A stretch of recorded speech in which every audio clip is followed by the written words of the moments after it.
वहीं पश्चिम बंगाल में चुनावों के बीच कोरोना की गाइडलाइंस की धज्जियां उड़ाई साफ नजर आ रही हैं। पश्चिम बंगाल में कोरोना के एक दिन में सबसे ज्यादा मामले सामने आए हैं। चुनाव आयोग ने इसको लेकर के बैठक भी बुलाई है, लेकिन इस बीच ममता बनर्जी ने एक रोड शो किया जिसमें तमाम गाइडलाइंस की धज्जियां उड़ाते हुए साफ वहां पर लोग नजर आए।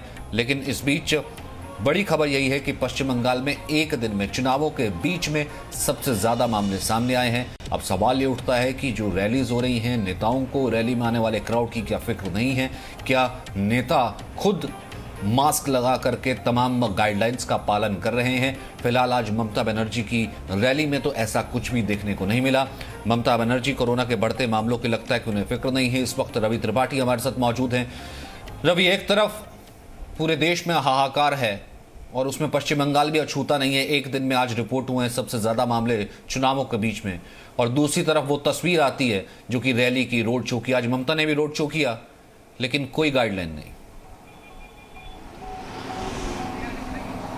अब बिल्कुल आप सही कह रहे हैं कि पूरा चाहे चुनाव की रैली हो या फिर आपको रोड शो, किसी में कोई गाइडलाइंस फॉलो नहीं हो रहा है। और सिर्फ ममता बनर्जी को आप दोष नहीं देंगे, कोई भी पार्टी इसको फॉलो नहीं कर रही है, चाहे वो बीजेपी हो, चाहे टीएमसी हो, चाहे कांग्रेस हो, चाहे लेफ्ट पार्टी हो, कोई पार्टी इसको फॉलो नहीं कर रही है। और क्यों नहीं कर रही है? क्योंकि उनको भीड़ दिखाना है।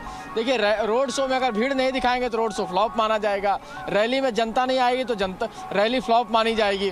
तो इसका पैमाना बदलना पड़ेगा, क्योंकि अगर नहीं बदला जाएगा तो लोगों को भारी नुकसान हो सकता है। चुनाव आयोग ने हालांकि कल बैठक बुलाई है और आज भी केंद्रीय चुनाव आयोग ने वीडियो कॉन्फ्रेंसिंग के जरिए यहाँ जो चुनाव आयोग, बंगाल का चुनाव अधिकारी से और उनके तमाम लोगों से बातचीत की है कि क्या मॉडलिटीज हो सकती है, क्योंकि 5वें चरण का मतदान परसों है और परसों प्रधानमंत्री की रैली भी है। आपको बताएं कि प्रधानमंत्री की रैली 17 तारीख को 2 जगह है, ममता बनर्जी की तमाम रोड शो है, अमित शाह की रैलियां होंगी। तो इन सारी चीज़ों के बीच चुनाव आयोग क्या बीच का रास्ता निकालता है? क्योंकि देखिए, मतदान के दिन तो आप सोशल डिस्टेंसिंग का पालन कर लेते हैं, लोगों को सैनिटाइज कर लेते हैं, मास्क पहनने के लिए मजबूर करते हैं, तभी आप वोट डालने देते हैं, तो वो सारी चीज़ें हो सकती हैं। लेकिन मतदान के दिन के अलावा रैली और रोड शो में लोगों को रोकना, प्रधानमंत्री की रैली में आमतौर पे होता है कि जो लोग मंच पे आते हैं, चाहे जो प्रधानमंत्री को रिसीव करने जाते हैं एयरपोर्ट पर, उनका पहले टेस्टिंग किया जाता है, उनको मास्क पहनना अनिवार्य होता है, उनको सैनिटाइज किया जाता है। लेकिन जो रैली में भीड़ आती है उनके लिए कोई नियम नहीं होता, कोई कायदा नहीं होता। वो मास्क पहन भी सकते हैं, नहीं भी पहने होते, और इतने बड़े संख्या को लोगों को आप नियम पालन करवा भी नहीं सकते। मैंने आपको कहा ना कि रैली में भीड़ दिखानी है आपको, चाहे बीजेपी हो, टीएमसी हो, कांग्रेस हो, लेफ्ट हो, सबको भीड़ चाहिए। और भीड़ में सारे नियम खत्म हो जाते हैं। भीड़ में कोई नियम लागू होता नहीं है और हो भी नहीं सकता है, संभव भी नहीं है। तो फिक्र लोगों को अपनी जान की नहीं है, या फिर फिक्र नेताओं को अपनी जान की नहीं है, या फिर चुनावी फिक्र इन दोनों फिक्रों से सबसे ऊपर है कि जान रहे ना रहे, इलेक्शन तो रहेगा? बिल्कुल देखिए, चुनाव आयोग आपको बिहार चुनाव आपको ध्यान दिया होगा, बिहार चुनाव में भी यही स्थिति थी। सिर्फ नेताओं के पास, जो मंच के आसपास लोग होते हैं, उनकी सुरक्षा हो जाती है। जो नेता, जो चाहे प्रधानमंत्री हो, चाहे मुख्यमंत्री हो, चाहे तमाम बाकी दलों के लोग हों, अपनी सुरक्षा तो वो सिक्योर कर लेते हैं। लेकिन जो भीड़ आती है उसकी कोई सिक्योरिटी नहीं होती है। तो नेता को अगर ये बात कह सकते हैं कि नेताओं को वोट की ज़्यादा चिंता है, जनता के जान की, जनता के जीवन की चिंता नहीं है, उनके वोट की ज़्यादा चिंता है, उनका अपना चुनाव कैसे जीता जाए इसकी चिंता है। इसके अलावा उनको किसी चीज़ से लेना देना नहीं। अभी अगर वक्त है तो ये वक्त है कि चाहे प्रधानमंत्री हो, चाहे मुख्यमंत्री हो, चाहे बड़े लेवल पर, उन नेताओं को पहल करना पड़ेगा कि आखिर इस चुनाव में क्या लिया जाए। चुनाव आयोग तो जो करेगा। चुनाव आयोग रैली पर प्रतिबंध लगा सकता है, ये कह सकता है कि भाई ऑनलाइन रैली को आप संबोधित कर सकते हैं, ये बातें कर सकता है। लेकिन नेताओं को भी पहल करना चाहिए, और बड़े लेवल से लेकर नीचे लेवल तक सबको पहल करना पड़ेगा, तब जाके ये बात थमेगी। अदरवाइज देखिए, सबको चुनाव जीतना है। चुनाव हारने के बाद एक मैसेज ये ना चला जाए कि हमने ये नहीं किया और ये होता तो ये हो जाता।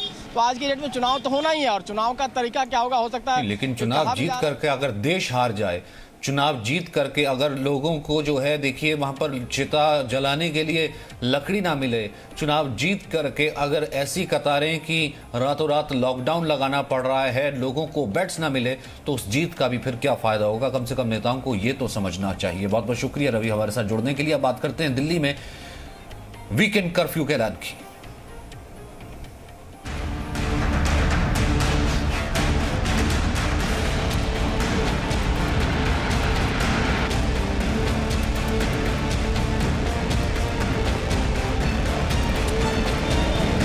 सबने मिलके ये निर्णय लिए हैं कि वीकेंड के ऊपर कर्फ्यू दिल्ली के अंदर लगाया जाएगा।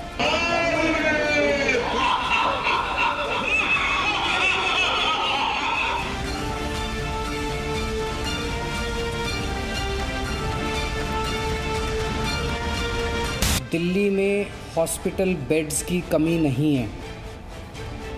अभी लेटेस्ट डेटा के हिसाब से 5,000 से ज़्यादा बेड अभी खाली हैं।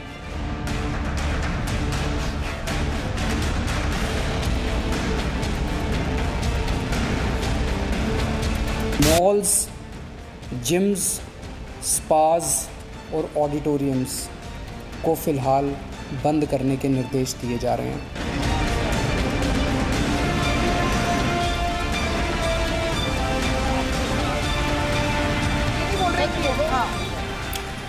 तो कोरोना से खराब हुए हालात से निपटने के लिए दिल्ली में भी सख्त कदम उठाए गए हैं। दिल्ली के मुख्यमंत्री अरविंद केजरीवाल ने कुछ देर पहले दिल्ली को लेकर के बड़े ऐलान किए हैं। दिल्ली में अब वीकेंड कर्फ्यू रहेगा।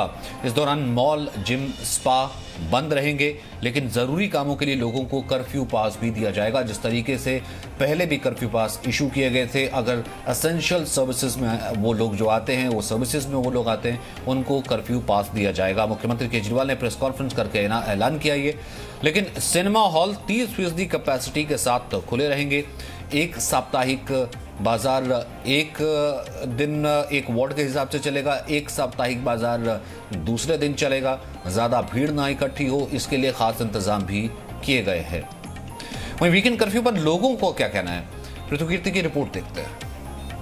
दिल्ली में लगातार तेजी से बढ़ रहे कोरोना के मामलों के चलते दिल्ली सरकार एक के बाद एक नए कदम उठा रही है। फिलहाल दिल्ली सरकार की तरफ से जो खबर आई है वो ये है कि दिल्ली में वीकेंड कर्फ्यू लगा दिया गया है। कुछ लोग मेरे साथ हैं, उन्हीं से हम लोग जान लेते हैं कि क्या सोचना है लोगों का वीकेंड कर्फ्यू पे। वीकेंड कर्फ्यू दिल्ली में लगा है, उसके बारे में क्या सोचना है? मेरा मानना ये है कि क्या कोरोना मंडे से लेके फ्राइडे तक नहीं है, क्या सिर्फ सैटरडे संडे कोरोना है? मेरा ये सवाल है सरकार से। देखिए, फिलहाल लोगों का सरकार से ये सवाल है कि क्या सरकार ने बाकी के वीकडेज पे कोरोना से कोई एडजस्टमेंट किया हुआ है कि सिर्फ वीकेंड को कोरोना से बचाव की ज़रूरत है, बाकी के वीकडेज पे कोरोना से किस तरह के बचाव की ज़रूरत है। और लोगों से हम पूछ लेते हैं, जान लेते हैं किस तरह की तकलीफ़ें आपको लग रहा है कि वीकेंड कर्फ्यू से हो सकती हैं। जी, वीकेंड कर्फ्यू से दिक्कतें तो बहुत आएंगी, क्योंकि आपकी छुट्टियां होती है वीकेंड में। 2 दिन आप कुछ कर नहीं सकते हो, आपका सारे काम रुक जाएंगे पूरे दिन का। और एक ही सवाल है कि एक दिन में तो आप हो नहीं सकता है। बेटर है कि आप लॉकडाउन की जगह अपने डिसिप्लिन को संभालें। वीकेंड में ही लोगों की छुट्टियां होती हैं, उस दौरान लोगों को अपने पर्सनल काम भी करने होते हैं, जो कि वैसे तो मंडे टू फ्राइडे वो ऑफिस में काम करते ही रहते हैं। जब 2 दिन की छुट्टियां होती है उनकी, तो वो कहीं बाहर जाना चाहें या कहीं उनका अपने घर पे जाना हो या किसी तरह का जो लोग जिनका घर आसपास में वो घर जाना चाहें, तो उनको वहाँ पे दिक्कत आएगी इस चीज़ में। लोगों का रिएक्शन यही है कि लोगों को इस जो वीकेंड कर्फ्यू सरकार ने लगाया उससे दिक्कत है। लोगों का कहना है कि या तो प्रॉपर कर्फ्यू और लॉकडाउन लग जाना चाहिए, या फिर ये फिलहाल उपाय जो है जनता को समझ में नहीं आ रहा है। पृथु कीर्ति सिंह, जी media. Presenting V News app available on Google Play and App Store. Download it now.